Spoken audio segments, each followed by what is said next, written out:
And now, NCBA's Cattleman to Cattleman with host Kevin Oxner. Hello and welcome to this week's special edition of NCBA's Cattleman to Cattleman. I'm Kevin Oxner. Thanks for joining us.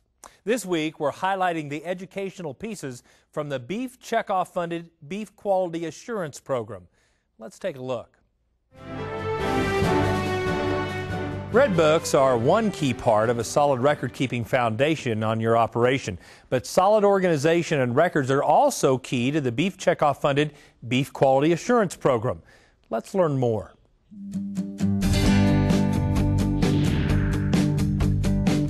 Hello, my name is Brad Schneider, and I'm here to bring you another segment in our series on beef quality assurance. Today we are in Cozad, Nebraska at Will Feed Incorporated. Will Feed Incorporated is a small family-owned cattle feeding operation in central Nebraska. Today's segment will focus on the importance of keeping accurate and detailed records on your operation.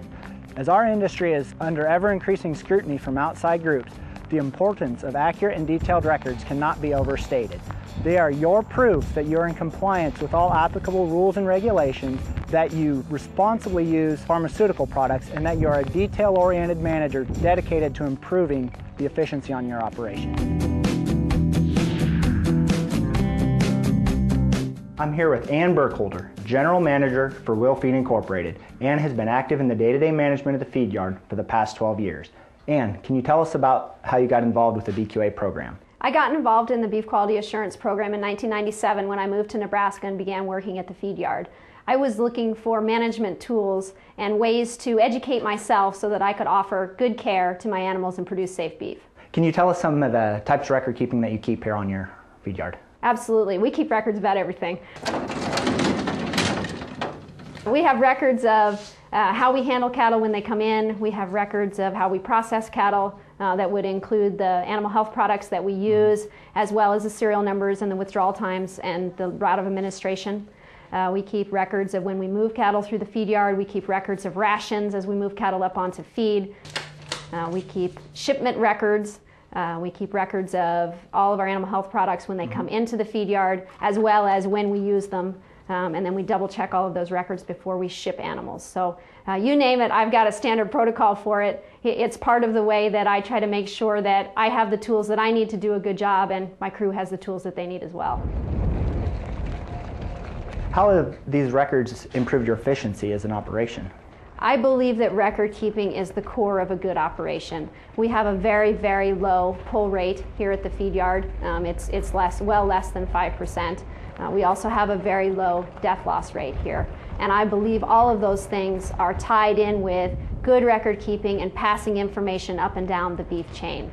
So they play an integral role with that. The other thing that we do here is we feed a lot of age and source verified cattle.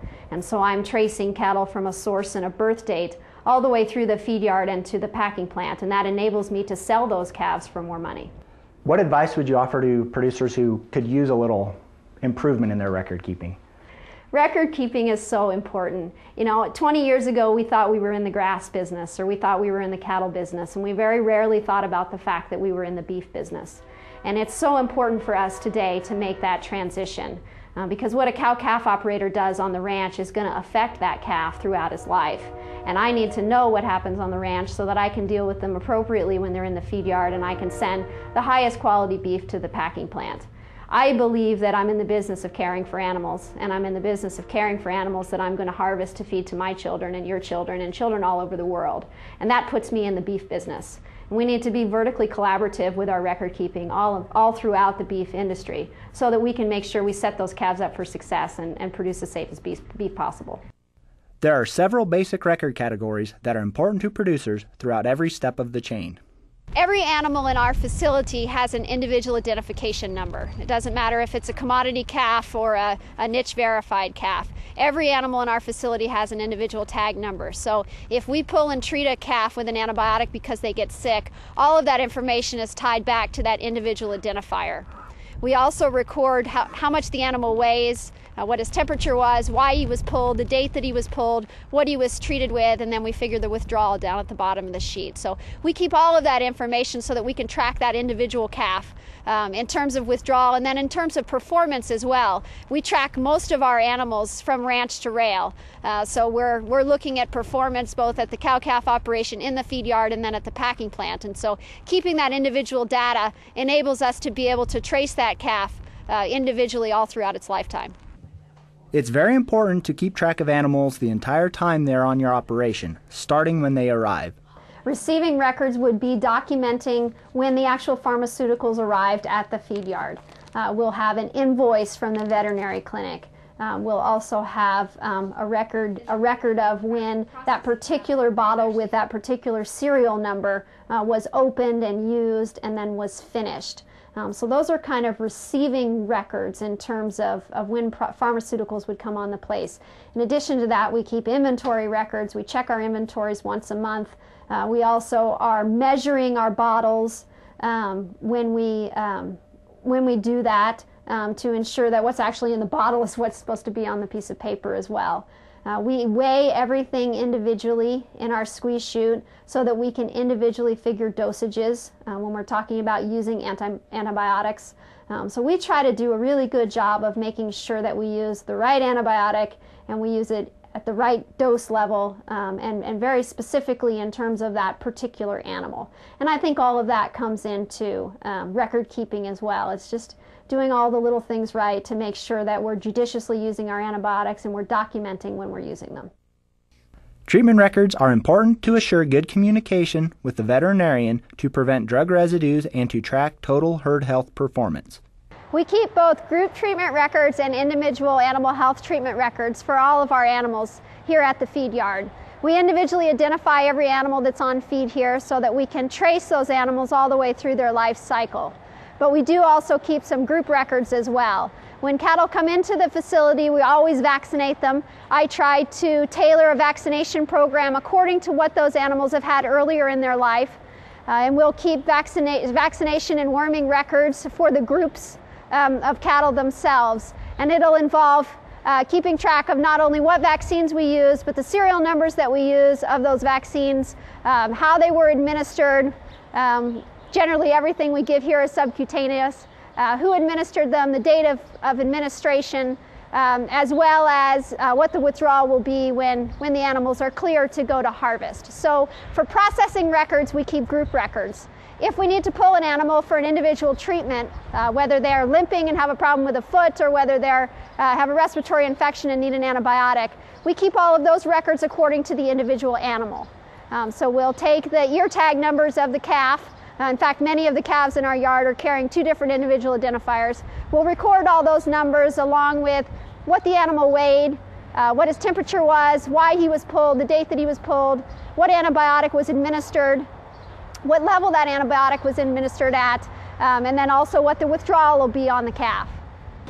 Record keeping relative to feedstuffs is an important step in assuring animal performance and health. We maintain very detailed records on our feedstuffs coming into the facility because we strive to provide consistent and high quality feed to our animals. Providing a consistent supply of high quality feed is what's going to enable our animals to use the natural resources that we're putting in front of them the best way that they can to put on as many pounds of great beef as possible. So we keep track of batches when feed comes to the facility. We'll keep track of who it comes from. We'll have an invoice that states who hauled the feed, as well as how many tons and when it was batched and all of that stuff. We also test our feed at least once a month to make sure, and we send it to an independent laboratory, to make sure that what we're delivering to the feed bunk is actually what we think we're delivering.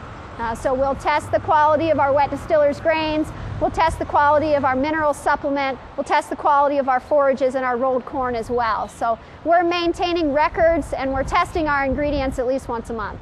Proper storage and handling of farm chemicals is vital to implementing a beef quality system. In keeping with the HACCP philosophy of beef quality assurance, we try to make sure that we set up our operations so that nothing's going to go wrong that isn't supposed to. So we have a separate building that we keep our pesticides and our herbicides in. The building is locked, and that's the only thing that's stored there. And it's very far removed from any of our feedstuffs. And so having it that way enables us to make sure that there's absolutely no way that the wrong thing is going to get in the feed truck and delivered to our cattle. Recording important information from the healthcare products purchased and used on an operation are central to meeting BQA standards. We keep an inventory record of all the pharmaceuticals that come onto our place. We inventory when they come in, what the serial numbers are, and then also when we administer them. And our individual treatment sheets then are tied back to those incoming record-keeping systems showing when the products actually showed up on our place.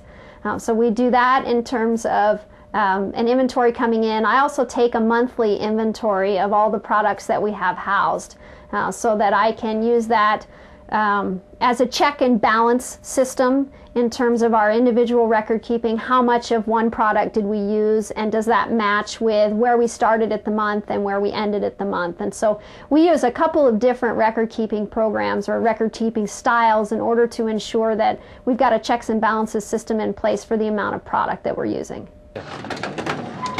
Appropriate collection and storage of healthcare records assists producers in monitoring effectiveness of the herd health program while providing vital data in the event of a disease outbreak or government audit. We keep all of our records for 3 years after the cattle ship. That enables us to be able to go out and pull information on animals that have already entered the food supply if for some reason there is a problem. We just keep everything for at least 3 years. Most of the things actually we keep for longer than that. And to be honest with you, I use that historical data. The rancher might call me and ask a question after his cattle have shipped. And so if I have those records, I can go look and tell him exactly what we used on his cattle and why we used it, because I have all of those as well. So it's not just as a safety standpoint to make sure that my beef is safe. It's also a management tool so that I can pass that information on back to the rancher and he can use that to better manage his herd as well. Record keeping is hard work, but it is a key part in the long-term success of a cattle operation. Keeping records is your absolute best insurance policy. It documents that you've done a good job and that you've done the right thing. The beef industry is made up of great stockmen. We provide good care for our animals, but sometimes we get a little bit lazy about writing down what we've done. And it really is the best protection for your business, your livelihood, for your animals, and for the beef that they're producing to document all of the things that you're doing.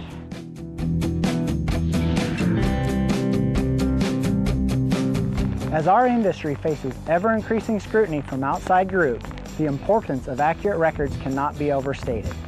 Accurate records are your proof that you are in compliance with all applicable rules and regulations, that you are judicious and responsible in your use of pharmaceutical products, and that you are a detail-oriented manager dedicated to improving the efficiency of everything on your operation.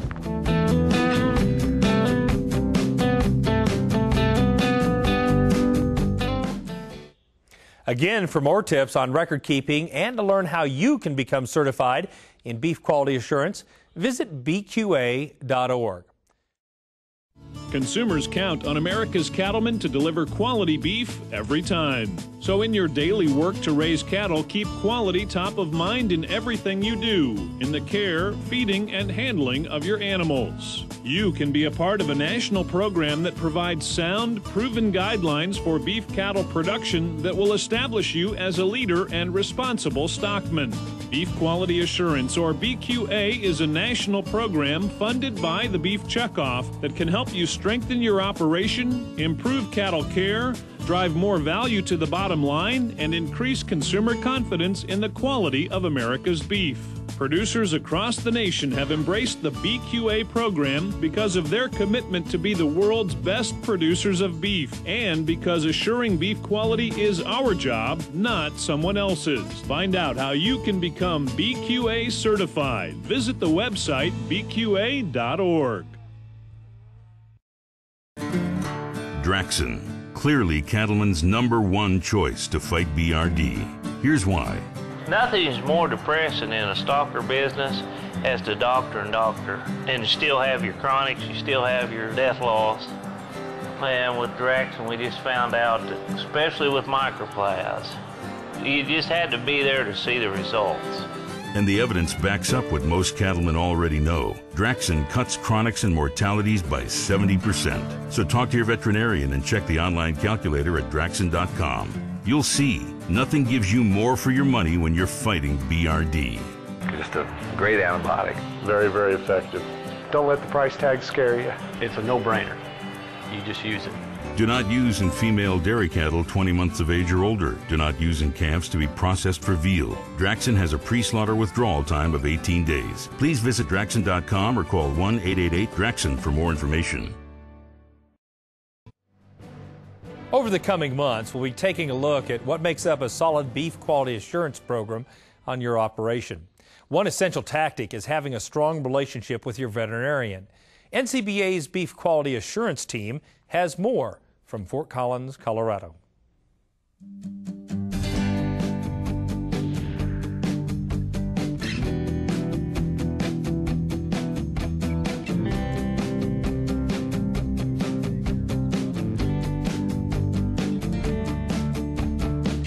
Today we want to talk to you about the important role that the veterinarian plays in the beef quality assurance program that you develop for your individual farm or ranch.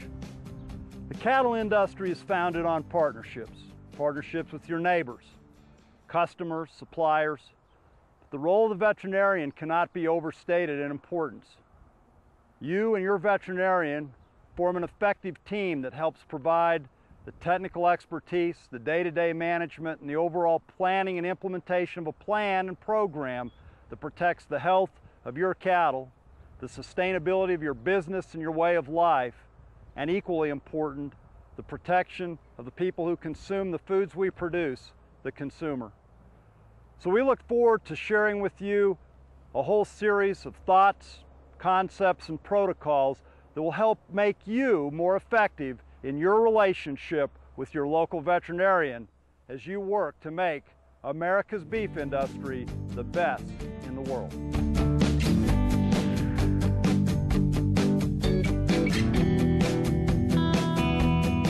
I'm here today with Dr. John Moss, Extension Veterinarian from the University of California, Davis. He's also a cow-calf producer from Northern California. John, what do you expect of your clients? Brad, that's a great question. And with cow-calf producers nowadays, the thing we need is prevention, prevention, prevention.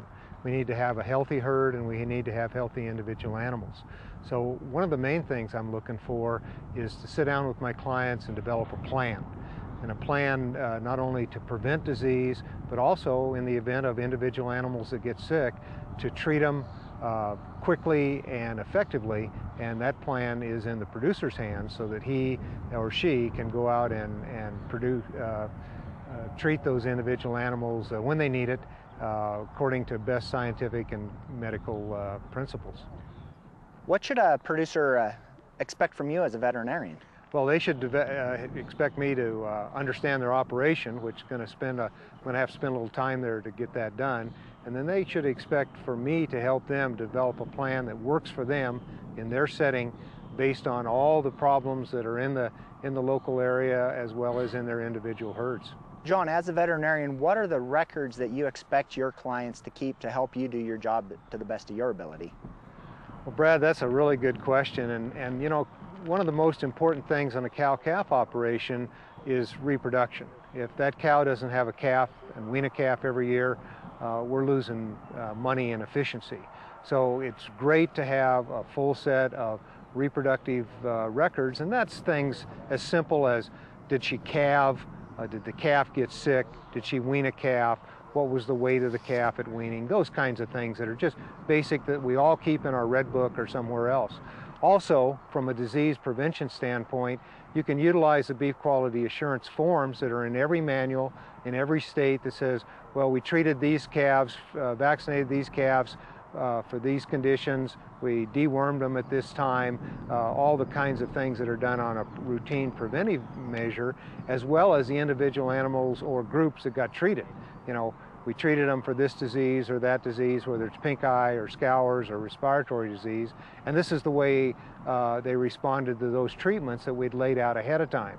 And those kinds of records help me, number one, look at the reproductive efficiency of the herd to make sure we don't have problems with management, bad bulls, venereal disease, other infectious diseases. And also, when we did have to treat the occasional animal or the occasional group, we know how well those treatments worked, and we can make some changes in the years to come, either make the treatments cheaper or make them more effective. Those kinds of things are very important, and I need those records to take a look at the operation in any kind of detail. John, as a new client, how would you advise me to start a good herd health program? Well, one of the most important things, particularly with new people coming into an area or new people coming into the industry, is to kind of get an idea about where it is they're going to operate. As a veterinarian, I'm going to know a lot about the local area, the local disease problems. There may be a difference in diseases or mineral deficiencies from one side of drainage to another. So I'd like to at least be on the place a little bit and understand how you want to operate and how you want to go forward. And then we need to develop a good preventive program. You know, we need to prevent the common infectious diseases, whether they're the viral diseases or the bacterial diseases. We need to prevent problems with parasitism. We need to prevent problems with trace mineral deficiencies or excesses and those kinds of things. So we may need a little bit of testing or certainly a knowledge of the local area. And then you and I need to sit down and develop a written plan on when you're going to vaccinate, what you're going to vaccinate with, when you're going to deworm, that not only makes sense from a medical standpoint, but makes sense for you as a producer in your operation. We can't have you out there in a snowstorm on January 1 just because we decided to vaccinate on January 1. We need to have a system that's going to work good for you and also meet all the medical criteria. So we need to have that kind of system. It needs to be written down, and we need to evaluate it every year based on the information you give me, on follow-up.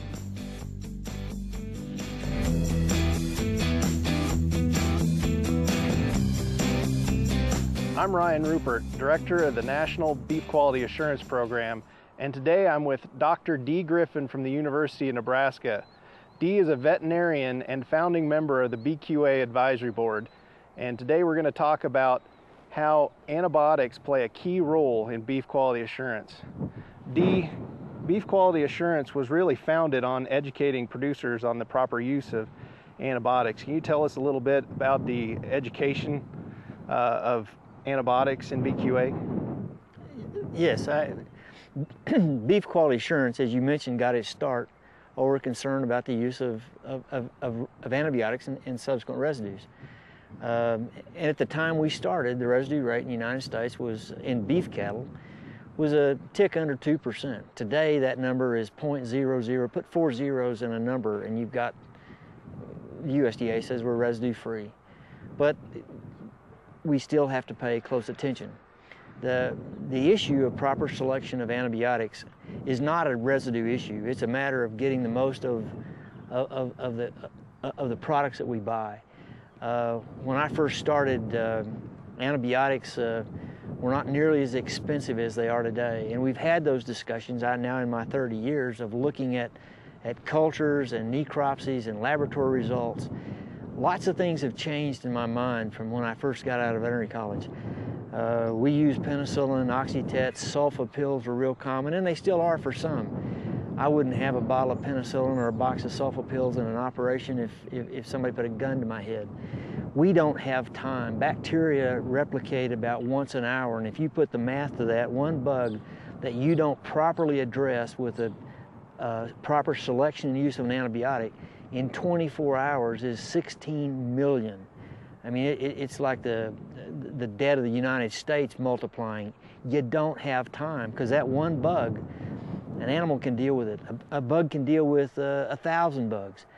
But when you get to 10,000 or 100,000 organisms, you've reached the infective dose for most of the diseases that our cattle are dealing with. I think I understood it, I just didn't appreciate it when I was younger. We're working with prey animals. You know, God has millions of years of genetics built in these animals to not look sick. If they look sick, they become shore lunch for some predator, a lion, a tiger, a wolf, or whatever continent you're on. So these animals have really, really good backgrounds in not looking sick.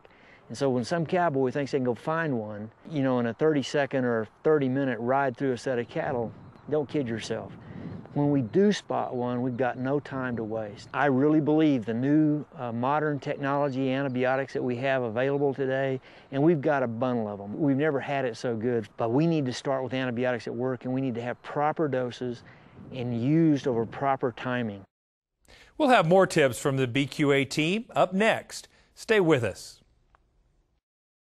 I'd like a moment with you cow-calf folks to talk about BQA, the Beef Quality Assurance Program.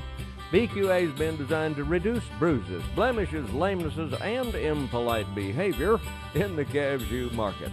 The point is to guarantee as best we can to our buyers and to consumers that we cattlemen know what we're doing, that we're treating our animals right, and the meat they buy is safe and wholesome. Now, most of the big feedlots and ranchers have signed on already, but that leaves the rest of us, and even if you only have 20 cows and a job in town, you need to be involved. Because every calf you sell is going to wind up on a plate someday, and we want our customers, all of them, to have a great dining experience, right? BQA helps furnish you with management tools and useful information to increase the value of your calves. So check it out at bqa.org and see what it takes to be involved in your state, because it's the right thing to do. Hi, I'm Kevin Ochsner, host of NCBA's Cattleman to Cattleman. I'm also a rancher here in northern Colorado and a proud member of the National Cattlemen's Beef Association. I hope you'll join me in my home state for the 2011 Cattle Industry Annual Convention and NCBA Trade Show in Denver, February 2nd through the 5th. I consider it an event that's critically important to my success as a cattleman, and it's a whole lot of fun. There's a great lineup of speakers, including the highest-ranking New York City firefighter to survive the 9/11 attacks, and former presidential advisor Karl Rove. Plus, some pretty exciting events, including a tailgate party at Invesco Field at Mile High and our finale evening event with Larry the Cable Guy. This is one event you don't want to miss. Join me for the 2011 Cattle Industry Annual Convention and NCBA Trade Show, February 2nd through the 5th in Denver, Colorado. Register today at beefusa.org or give us a call at 303-694-0305.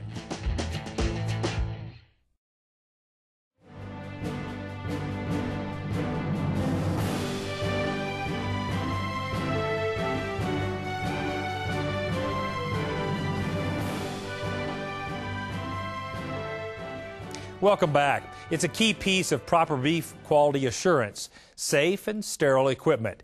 Dr. Dee Griffin from the University of Nebraska has some quick and easy tips on how to properly care for your syringes.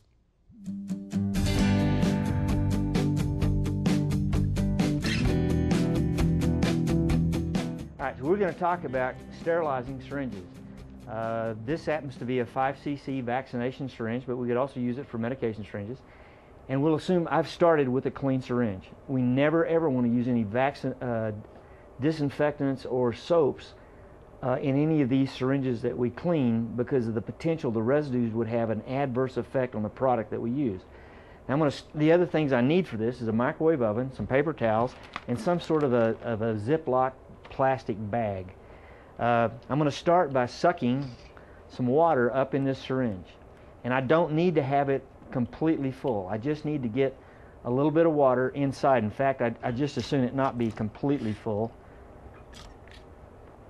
Now I'm going to roll this syringe up and wrap it in a paper towel or paper towels. I want several layers.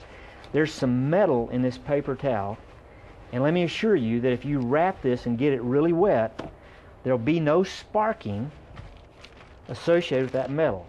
I'm going to slide this syringe wrapped in paper towels in that Ziploc bag. I'm going to put a little water in it. I want the towel to be wet. It doesn't have to be excessively wet, so I don't need to have like runoff in my bag. My bag just needs to be wet. I'm going to microwave, and I'm going to leave the Ziploc bag. It's important to leave it open such that the steam can vent out. Close it. I'm going to set time for 5 minutes and hit start. Now as this there's no magic involved. This is just a way to heat sterilize that syringe with boiling water.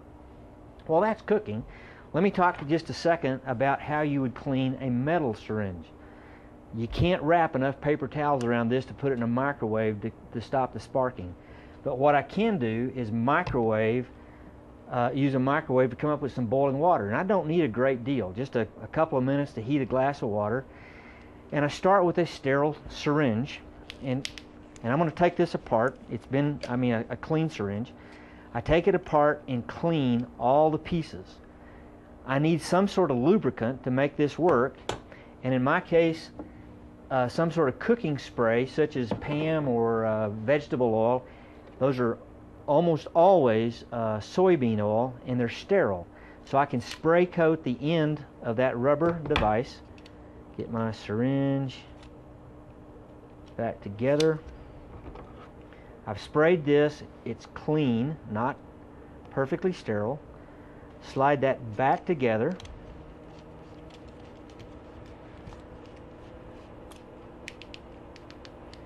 Tighten up the rubber plunger. And then with a boiling water, I will suck boiling water back up into the barrel of that syringe and expel it numerous times. 3 times is usually enough. So if you boil that, suck this up 3 times, then store it after you've got all the water out of the system. Store it in a clean plastic bag, and put it in a dust-free cupboard or an ice box that you're not using. If you do put it in cold storage, remember that it must warm up before you use it. One other option is you can buy automatic pistol grip syringes that have sterile components from the manufacturer. These are projects, and right out of the package, this entire unit is sterile. I'll put this unit together, slides in, put a needle, appropriate size needle, one inch for intramuscular, 3/4 inch or down to 1/2 inch for sub-Q. Slide this needle protector over the top, which will keep the needle from breaking. And now it's ready to go. I can suck up my vaccine or medication, and I have a pistol grip syringe that came literally from the manufacturer with this sterile unit ready to use. Alright, so now that our microwave has finished its cooking cycle, when I take this hot bag out, and it's really hot, we have steam or heat sterilized that syringe. After this is cooled, such that the water is dissipated, you can fold this up and put this in a dust-free environment until it's ready to use. When you get these out, double check them to make sure that all the parts are still working and that you get good draw through all the vacuum pieces. We did this for 5 minutes. Many of these microwaves are large enough to boil the water, which is all we're attempting to do, for maybe even 2 minutes, so 2 or 3. So just look over the equipment you've got and make it fit. Remember, we want a clean syringe, and we're going to boil the water inside and out, store it in a dust-free environment.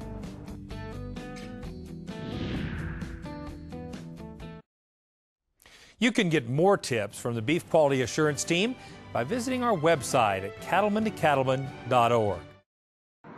Working Ranch magazine savvies the challenges and rewards of those who make a living on the ranch. From pretty loops in the Brandon pen to cold nights calving heifers, we cover the real deal. Subscribe today. Go online to workingranchmag.com or give us a call. We'll fix you right up. You can also visit us in person at the NCBA convention. Working Ranch, your magazine. Join Superior at the 2011 Cattle Industry Convention and the NCBA Trade Show February 2nd through the 5th in Denver, Colorado. Come on by for more information on our internet bidding program, Superior Click to Bid, and the new weekly internet auctions, or our television series, The American Rancher and The American Dairy. or just talk business of buying and selling cattle the superior way.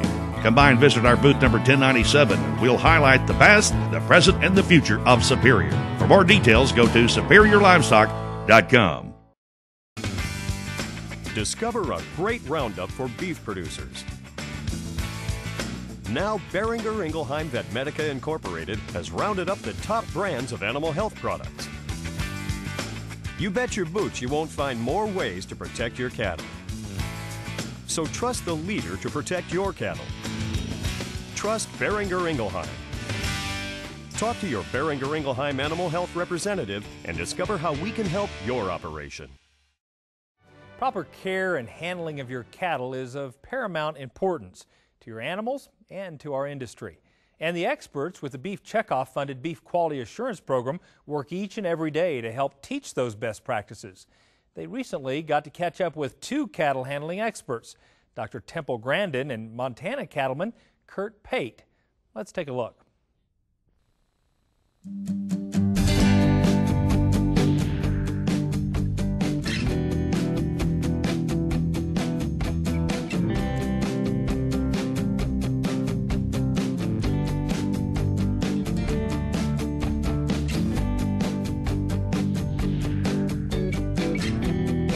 Some people are doing this for lifestyle, and they don't really care about profit. But the majority of folks are doing this for profit. And if we look at it as I worked for a man, one of the first men I ever worked for, he just passed away, Boyd Iverson, he was a for-profit guy. And it didn't matter how he looked, how he dressed, he was doing things for profit. But he always took care of his animals, and he did things not to be a cowboy, not to be a cattleman, but to be profitable. And some of the things I've heard you talk about, if we can just look at them that way, it's going to lead us into, if we treat our animals properly, it will be profitable. Well, that's right. And one of the things that costs no money at all to implement is good handling practices. The only thing that costs is changing your mindset on how you approach the cattle. A little bit of time learning. That's right. And you're going to need to learn. But we should enjoy it, because how much more enjoyment can you get out of going out and learning how to handle your animals better? And it's going to take practice. You know, especially some of the herding movements out on the pasture, you're not going to learn that overnight. You've got to take some time to learn how to do it. Up in the handling area, some of the things in the crowd pen and the chute, I can train that in one afternoon. But out in the pasture stuff, you're going to have to spend some time and want to learn it, but it's going to be worth it. Yep. Cattle is a very similar kind of animal, and we can train them.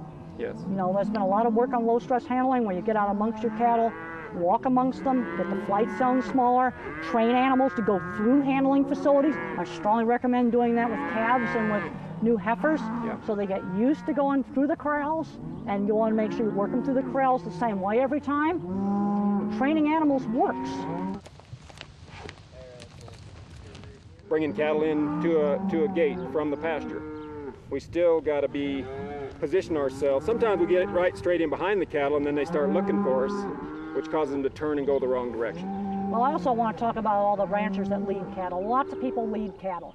And one really important thing is I want to have a signal to get those cattle in, a horn, a siren, maybe the person's voice. You're talking calling cattle. I'm talking calling cattle. Yeah, that's what I'm talking about. Lots of people call cattle, and I want to separate seeing a vehicle from the call. Another really important thing, if you're calling cattle and switching pastures, is you want your cattle to come up, stop, then you open the gate and switch pastures. You want the call to make them come up and then stop.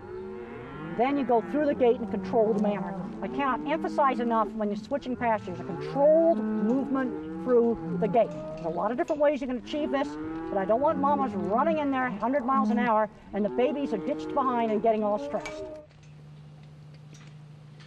Well, one thing that I've noticed when we're trailing cattle, like bringing them in from the pasture to the corrals, is so many times a horse or a four-wheeler, they go faster than the cows.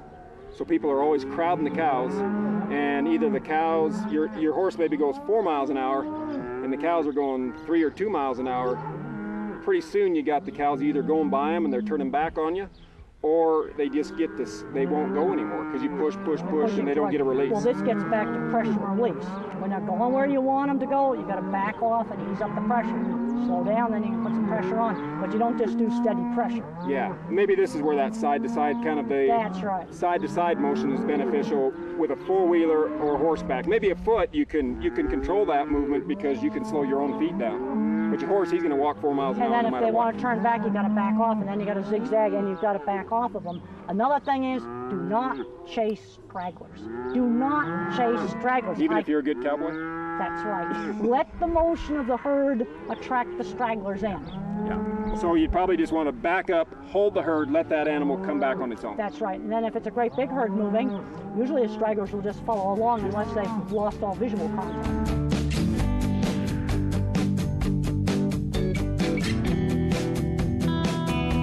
And there's a lot of different opinions about solid sides. Where the most important places where there's distractions, like along the road at a ranch. Talked to one rancher, put solid sides on his loading ramp, and the cattle no longer saw the trucks going by.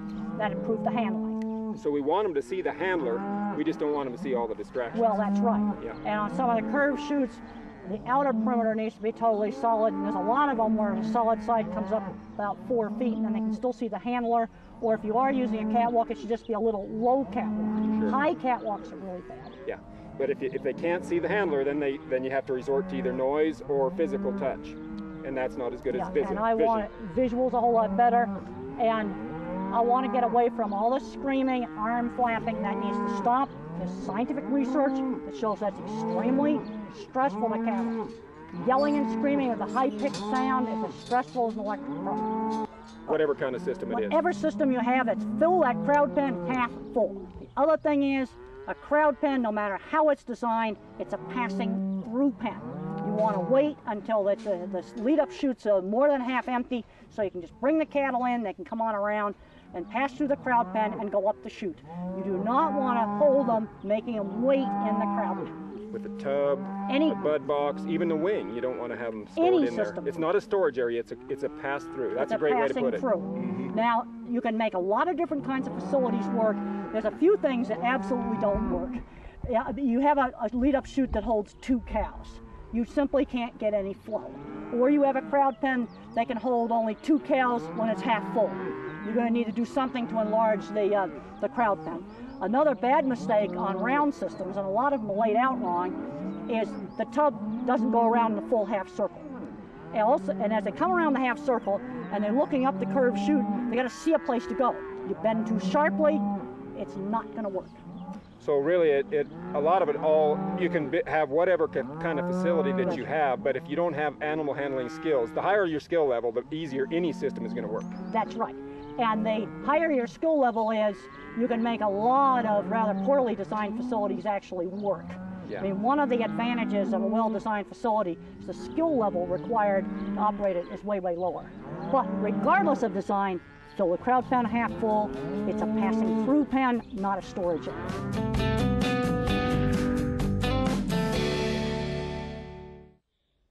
For more information on the Beef Checkoff funded Beef Quality Assurance Program, visit us at cattlemantocattleman.org. Stay with us. We'll be right back.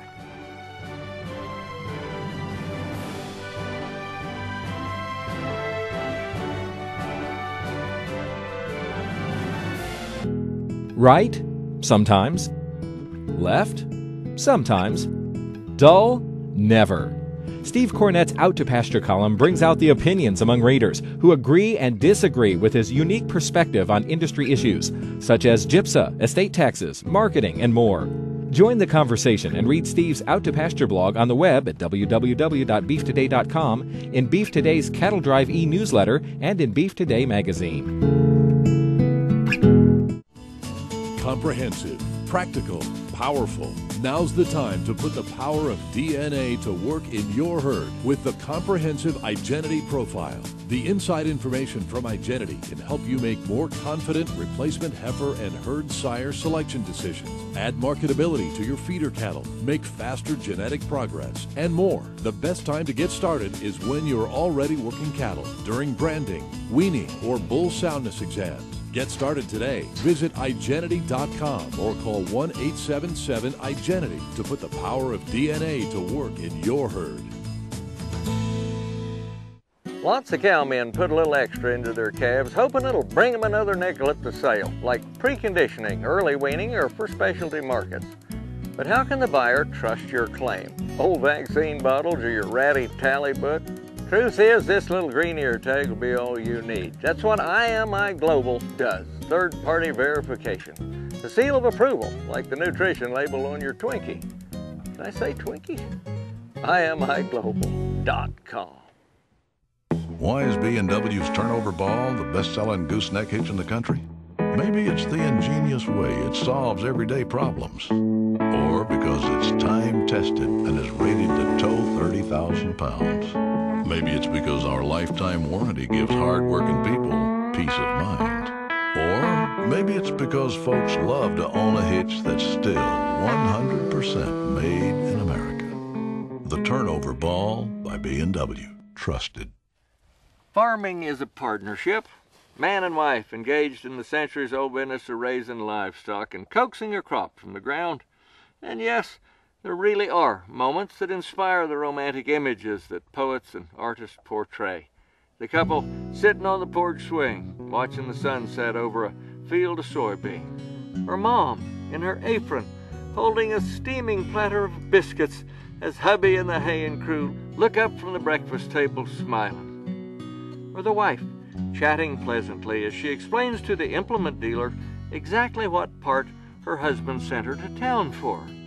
Or the joy on her face as she stands ankle-deep in mud next to her stuck pickup, holding her dead cell phone, waiting for hubby to arrive.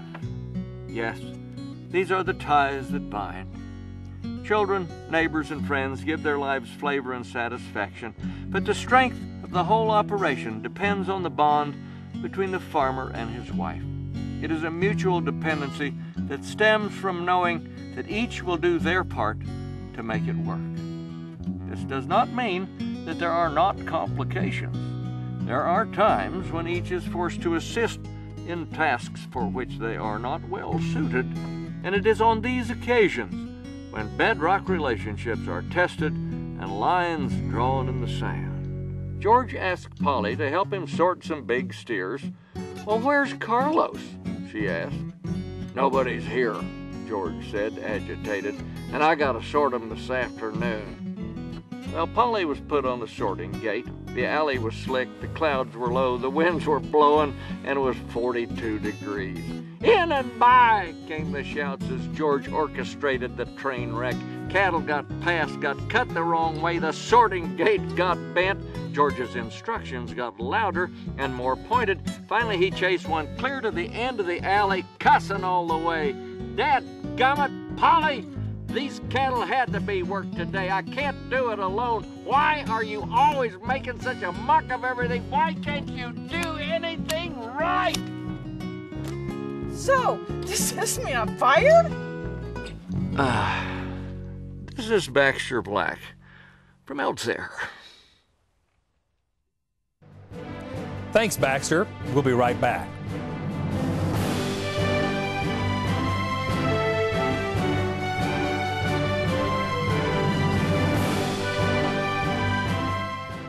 If you've got a bad case of new tractor fever, we've got the cure.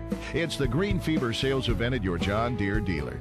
Get hot deals like 0% financing for 48 months or big cash discounts on select John Deere utility tractors and hay tools. Give in to your green fever and get to your John Deere dealer today. Offer ends January 31st, 2011, subject to approved credit on John Deere credit installment plan. Restrictions apply. See dealer for details. Win a Ford pickup or other great prizes during the Green Fever sweepstakes. See your John Deere dealer for details. Your stocker operation is a pack-on-the-pounds enterprise where your goal is to get the animals to the feed yard fast. Every minute counts as you battle the weather, livestock genetics, and health issues. Now there's a powerful new dual-action therapy for your doctoring crew that shares your need for fast action. Resflor Gold. Ask your veterinarian about Resflor Gold. See improvement in as few as 6 hours with Resflor Gold.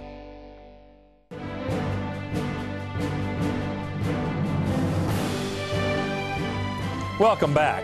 Let's see where this week's legacy photos take us.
Send us your favorite photos from this past summer. To do so, visit our website at cattlemantocattleman.org. Thanks for joining us on this week's edition of NCBA's Cattleman to Cattleman. Be sure to check us out on Facebook and Twitter. And we'll see you right back here next week on RFD TV.